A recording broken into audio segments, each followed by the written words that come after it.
Hello students, I am Anita. I hope you all are good and doing your studies well. So here I am going to discuss the worksheet number 44. This is for 9th class and the chapter is tissue and the topic is for today meristematic tissue. So as usual, Gyan is asking the questions to Jigyasa Didi. How do the cell in our body work? हमारी body में cells जो होती हैं वो कैसे work करती हैं and do plant cells function the same way as are cells work. ठीक है, तो ये क्वेश्चन किया है ज्ञान ने जिज्ञासा से. देन जिज्ञासा दीदी reply, Gyan as you already know that animals and plants too both are multicellular organisms. ठीक है, तो ये हमें पता है बेटा कि जो प्लांट्स हैं और एनिमल्स हैं both are multicellular organisms. मतलब क्या है कि they are made up of different types of cells. ऐसे ही यूनिसेलुलर ऑर्गेनिज्म भी होते हैं, जैसे अमीबा है और अमीबा है, पैरामीशियम यूग्लिना, ये दीज आर यूनिसेलुलर ऑर्गेनिजम्स. तो ये किससे बने होते हैं? केवल एक सेल से बने होते हैं. और मल्टी सेलुलर जो डिफरेंट टाइप्स ऑफ सेल से बने होते हैं, जैसे हम हैं और जितने भी एनिमल्स हैं सारे और प्लांट्स हैं. तो अब है all cells are not able to perform all the functions. ये हम जानते हैं कि सारी जो सेल्स हैं वो सारे फंक्शंस परफॉर्म नहीं कर सकती हैं. जैसे हमने पढ़ चुके हैं, हम जो वर्कशीट थी स्टार्टिंग में जो सेल वाला चैप्टर था उसमें, कि न्यूरॉन्स होते हैं जो नर्वस सिस्टम की जो सेल्स होती हैं, और आरबीसीज होती हैं, डब्ल्यूबीसीज होती हैं, और नेफ्रॉन्स होते हैं. तो सबके फंक्शंस क्या हैं? अलग अलग हैं, डिफरेंट डिफरेंट फंक्शंस हैं. A group of cells that are similar in structure and performing same functions are called as tissue.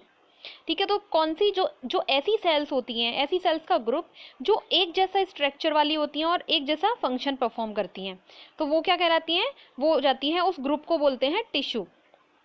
Okay students, जैसे आरबीसीज हैं वो सारी ग्रुप में होंगी, एक जैसी आरबीसीज सारी ग्रुप में हैं, तो पूरा वो जैसे ब्लड वाला टिश्यू उन्होंने पूरा बना लिया. और जो भी ऑर्गन, अब हम देखेंगे कि आगे different type of tissues combine together to form an organ. तो यहाँ पे हम देख रहे हैं पहले क्या है? सेल है, फिर ये कंबाइन होकर क्या बना रहे हैं? टिश्यू बना रहे हैं. Then they make organ and then organ system. और ऐसे ही ये एनिमल्स में है. ठीक है, सेल से क्या बना? टिश्यू बना, टिश्यू से फिर ऑर्गन बना, ऑर्गन से फिर पूरा ऑर्गन सिस्टम. ऑर्गन सिस्टम जैसे पूरा डाइजेस्टिव सिस्टम है, ब्लड सर्कुलेटरी सिस्टम है, रेस्पिरेटरी सिस्टम है. तो ये किससे बने हैं? इन ऑर्गन्स पार्टिसिपेट करते हैं ना इनमें बहुत सारे, तो ये पूरा एक सिस्टम बना लेते हैं. विच आर कैपेबल, ये है which are capable of performing a specialised function in these organisms. ठीक है, तो टिश्यू क्या होती हैं? टिश्यू होते हैं स्पेशलाइज्ड हो जाते हैं. जैसे सेल होती हैं, तो सेल क्या करती हैं? मतलब कुछ भी कर सकती हैं, छोटे जैसे जिसका जो काम है ऐसे.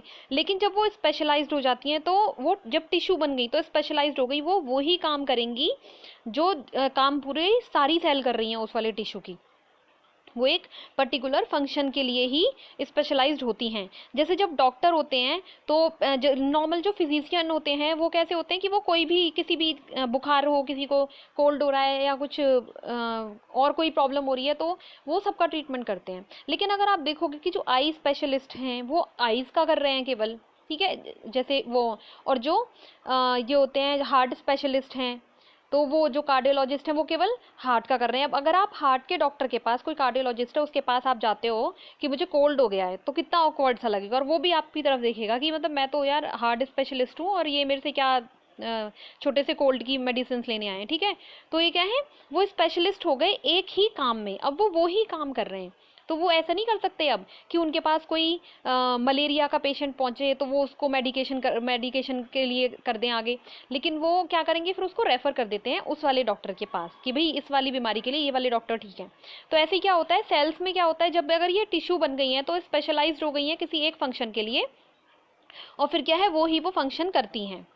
Plants and animals both have different types of specialized tissue and organ to perform specific functions. ठीक है, तो ये क्या है? प्लांट्स और एनिमल्स के पास डिफरेंट डिफरेंट टाइप्स के जो स्पेशलाइज्ड टिश्यूज होते हैं, क्योंकि काम दोनों के डिफरेंट होते हैं. प्लांट्स के पास तो नहीं होता ना लिवर और ये सब ऐसे लंग्स वगैरह ये सब, तो दोनों के क्या हैं? अलग अलग टाइप के टिश्यूज होते हैं और अलग अलग टाइप के उनके फंक्शंस होते हैं. Now move on to animal tissues. Most of the part of animal tissues are living. जो एनिमल टिश्यू हैं उनके मोस्ट ऑफ द पार्ट क्या होते हैं, लिविंग होते हैं, क्योंकि उनको तो बहुत सारे फंक्शंस करने होते हैं। लोकोमोशन करना होता है, मतलब चलना होता है एक जगह से दूसरी जगह, खाना खाना होता है, इतने सारे जंप करनी होती है, डांस करना होता है, और पता नहीं कितने सारे मूवमेंट होते हैं। ठीक है, अब है दे नीड मोर एनर्जी। और क्या ज़रूरत होती है उनको, इन सब कामों के लिए ज़्यादा एनर्जी की ज़रूरत होती है, क्योंकि कोई लिमिट ही नहीं है एनिमल्स के, जो हम भी एनिमल्स में ही कंसीडर होते हैं, तो हम कितने सारे काम कर सकते हैं। कितने, कुछ लोग कितना बोझा ढोने वाला काम कर रहे हैं, कुछ लोग कुछ और काम कर रहे हैं, कुछ लोग कितना, उनको बहुत एनर्जी की ज़रूरत हो रही है, कुछ एथलीट हैं जिनको बहुत ज़्यादा एनर्जी चाहिए होती है। ठीक है, तो ये क्या है, जो एनिमल टिश्यू हैं उनको बहुत एनर्जी की ज़रूरत होती है। Their growth is balanced and controlled uniform. Growth क्या होती है, जो एनिमल टिश्यूज़ होते हैं इनकी ग्रोथ यूनिफॉर्म होती है, कंट्रोल्ड होती है, बैलेंस्ड होती है। ठीक है, ऐसा नहीं है कि सेल्स डिवाइज्ड होती जाएंगे टिश्यूज की, तो इनकी क्या ग्रोथ है, हमेशा लिमिटेड होती है, कि इतने टाइम के, जैसे फिंगर हैं, तो ऐसा नहीं होता ना कि आपकी एक फिंगर बहुत ही ज़्यादा लंबी हो गई है ना, और आपका जो भाई है या आपकी जो बहन है उसकी एक फिंगर बहुत ही छोटी रह गई है, और दूसरे की कुछ, एक पैर लंबा हो गया है, दूसरा पैर छोटा है। ऐसा नहीं होता है, यूनिफॉर्म होता है। अगर एक पैर उतना लंबा है तो दूसरा भी उतना लंबा। वो एक्सेप्शन होते हैं, किसी की पार्ट में कुछ प्रॉब्लम आ जाती है तो। ठीक है, लेकिन बाकी क्या होता है कि यूनिफॉर्म, बैलेंस्ड होता है, कंट्रोल्ड होता है जो ग्रोथ होती है इसमें। Now move on to plant tissues. Plant do not show locomotion, so most of the tissues in plants are to provide support to the plants. plants में क्या होता है, they cannot move, तो उनको क्या ज़रूरत होती है, दे नीड ओनली सपोर्ट। तो जो टिश्यूज़ होते हैं ज़्यादा, वो किस काम में आते हैं, उनको सपोर्ट प्रोवाइड करने के। ठीक है, क्योंकि उनको एक जगह खड़े रहना पड़ता है। अब आंधी आए, तूफान आए, कुछ भी आए, तो वो क्या है, अपने आप से वो किसी शेल्टर में, या जैसे हम तो घर के अंदर बैठ जाते हैं, कोई तूफान आ रहा है, कुछ है, ठंड लग रही है बहुत ज़्यादा, तो रज़ाई ओढ़ के हम बैठ गए हैं, गर्मी लग रही है तो एसी चला लिया, तो हमारे पास तो सारे सॉल्यूशन हैं। लेकिन प्लांट्स बेचारे क्या करें, वो तो जहाँ पे हैं वहीं रहेंगे। तो इसलिए क्या है, उनके जो टिश्यू हैं वो प्लांट्स के, वो ज़्यादातर उनको सपोर्ट प्रोवाइड करने के लिए हैं। Most of them are made of dead cells. Most of them क्या है, उनमें क्या है, ज़्यादातर क्या है, वो डेड सेल्स होती हैं। Thus, the growth in plant is restricted to a few parts only. They need less energy. उनको क्या ज़रूरत होती है, कम एनर्जी की ज़रूरत होती है, क्योंकि वो इतने सारे फंक्शंस नहीं करते। ठीक है, ऐसा नहीं है कि वो अपने कपड़े धो रहे हैं, वो घर में झाड़ू लगा रहे हैं, पोछा लगा रहे हैं, धोने में लगे हुए हैं, या एथलीट बन रहे हैं, या और कुछ कर रहे हैं, वो हाई जंपिंग कर रहे हैं, या माउंटेन क्लाइंबिंग कर रहे हैं, ऐसा कुछ नहीं है उनमें। तो वो नॉर्मल होते हैं, जो उन्हें रेस्पिरेशन करना है, फोटोसिंथेसिस करना है, वो करते रहते हैं बस, तो उनको इतनी एनर्जी की नीड नहीं होती है। और इनकी जो ग्रोथ है वो रेस्ट्रिक्टेड होती है फ्यू पार्ट्स में ओनली। ऐसा नहीं है ना कि आपने कोई पेड़ लगाया और वो मतलब अजीब तरह से जो चौड़ाई में बढ़ता ही जा रहा है, बढ़ता ही जा रहा है ना, ऐसा नहीं होता। पेड़ ऊपर की साइड ही बढ़ेगा, उसकी लेंथ जैसे बढ़ रही है हल्का सा, उसका जो चौड़ाई में भी बढ़ता है, पर पहले क्या है, उसकी लेंथ बढ़ती जाती है जैसे। तो ये ऐसा नहीं होता कि उल्टा सीधा ग्रोथ करता जा रहा है। और कुछ ही पार्ट्स में ग्रोथ होती है इनके, जो कुछ ही अभी आगे हम डिस्कस करेंगे कि कैसे होती है। Some tissues keep on dividing throughout the life of the plant. कुछ टिश्यू कैसे होते हैं, जो थ्रू आउट द लाइफ, पूरी जिंदगी डिवाइड होते रहते हैं। ठीक है, तो ऐसे टिश्यूज कौन होते हैं, जैसे ये मेरिस्टेमेटिक टिश्यू है। अब plant tissues can be grouped into two types of tissues. First है meristematic tissue, second one is permanent tissue. तो हम इसको ऐसे देख सकते हैं कि जो मेरिस्टेमेटिक टिश्यू है दैट इज डिवाइडिंग टिश्यू, ये डिवाइड होते रहते हैं। ठीक है, जो ग्रोथ हो रही है जहाँ पे भी हो रही है वो क्या है, मेरिस्टेमेटिक टिश्यू की वजह से ये डिवाइड होती रहती हैं और ग्रोथ बढ़ती जाती है। दूसरी है परमानेंट टिश्यू, इनमें ये डिवाइड नहीं होती हैं, और जो मेरिस्टेमेटिक टिश्यू होती है यही मैच्योर होके आगे जाके बन के यही परमानेंट टिश्यू बन जाते हैं। अब है meristematic tissue. Plant plant grow through certain specific parts only. It's due to presence of the dividing tissues. Dividing tissues क्या बताया हमने, मेरिस्टेमेटिक टिश्यूज होते हैं जो, तो ये क्या है, सर्टेन पार्ट्स पर ही होते हैं और वही पार्ट फिर ग्रो करते हैं, वहीं पर जहाँ ये होंगे वहीं डिवीजन होगा सेल्स का। तो these type of tissues are called meristematic tissues. ठीक है, तो ये याद रखना कि मेरिस्टेमेटिक टिश्यूज क्या है, डिवाइडिंग टिश्यूज हैं ये। These tissues have the ability to keep on dividing, ये क्या है, डिवाइड होते रहते हैं ये। They are three types. Number one is apical meristem. It is present in the growing part of the plant is to tip of root and stem and causes increase in their length. तो यहाँ पे हम देख रहे हैं apical meristem, ये कहाँ पे है, टिप ऑफ ये स्टेम, टिप ऑफ शूट है जो यहाँ पे है, टिप ऑफ रूट में भी होता है। हम देखते हैं नीचे की साइड रूट होती है ना, तो यहाँ पे रूट की टिप में होगा, क्योंकि रूट किधर की साइड ग्रोथ करेगी, नीचे की साइड बढ़ती है, ठीक है ना, इधर की साइड ही तो बढ़ती है रूट ऐसे अंदर अंदर। जब हम कोई पौधा लगाते हैं तो मिट्टी में जैसे हमने यहाँ पे लगाया तो उसकी जड़ जो है वो मजबूत होती जाती है, कितनी लंबी होती है अगर आप कोई पौधा निकालते हो जब, तो वो किसकी वजह से, क्योंकि मेरिस्टेमेटिक टिश्यू होती हैं, तो उसकी वजह से वो ग्रोथ करते जाते हैं नीचे की साइड। ये तो हो गई रूट की टिप नीचे, और वैसे रूट कैप होता है नीचे, पर वो 11th-12th में है, तो रूट कैप के फिर जो सेकंड वाला जो टर्मिनल पोर्शन होती है वहाँ पे ये होती है मेरिस्टेमेटिक टिश्यू, पर आप के में अभी ये नहीं है, तो टिप पे ही आप समझोगे। और दूसरा कहाँ होती है, ये शूट के टिप पे, शूट मतलब स्टेम ऊपर की साइड, तो तभी क्या होता है, स्टेम ऊपर की साइड ही बढ़ता है, प्लांट है जो। अब सेकंड है इंटरकैलरी मेरिस्टेम। अब इंटरकैलरी मेरिस्टेम क्या है, they are present at the base of the leaves और इंटरनोड ऑफ द ट्विग्स।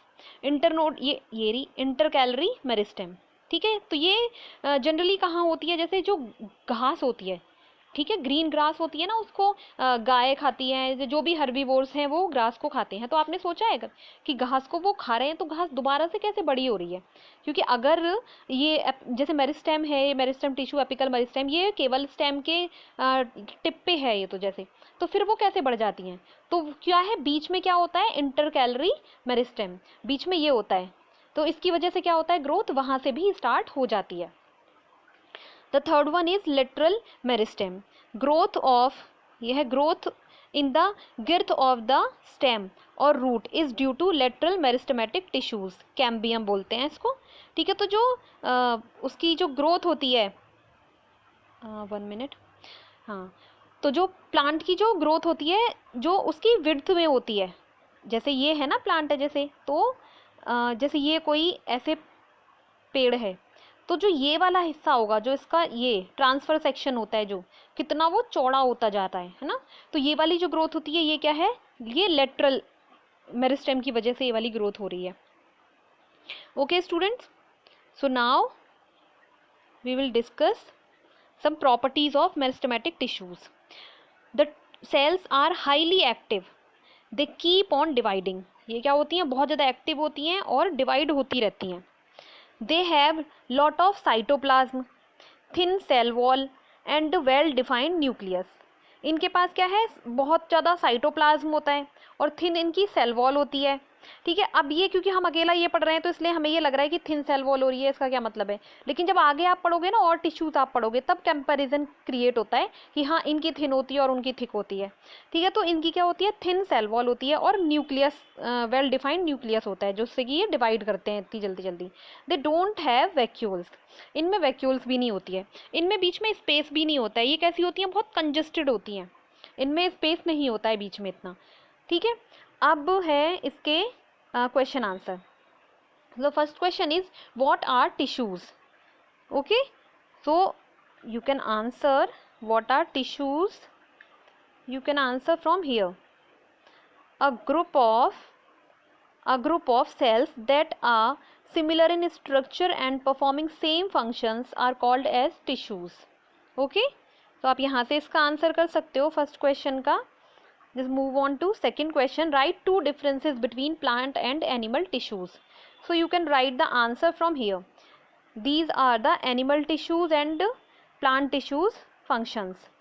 तो आप कोई भी आप यहाँ से लिख सकते हो, ठीक है। वहाँ पे दो आपको डिफरेंस मेंशन करने हैं, so you can pick any two differences. Okay. So now we will discuss question number 3. What are different types of meristematic tissues? Where are they located in plants? तो आप ये कर सकते हो, number 1 apical meristem, intercalary meristem, lateral meristem, और ये कहाँ पे लोकेटेड हैं, तो आप यहाँ पे देख सकते हो, इनकी लोकेशन इनके साथ यहाँ पे लिखी हुई है। Okay students, now question number 4. What are the characteristics of meristematic tissue? तो आप यहाँ से लिख सकते हो properties of meristematic tissue. Properties and characteristics are the synonym words, ठीक है। तो आप यहाँ से आप लिख सकते हो कैरेक्टरिस्टिक्स के।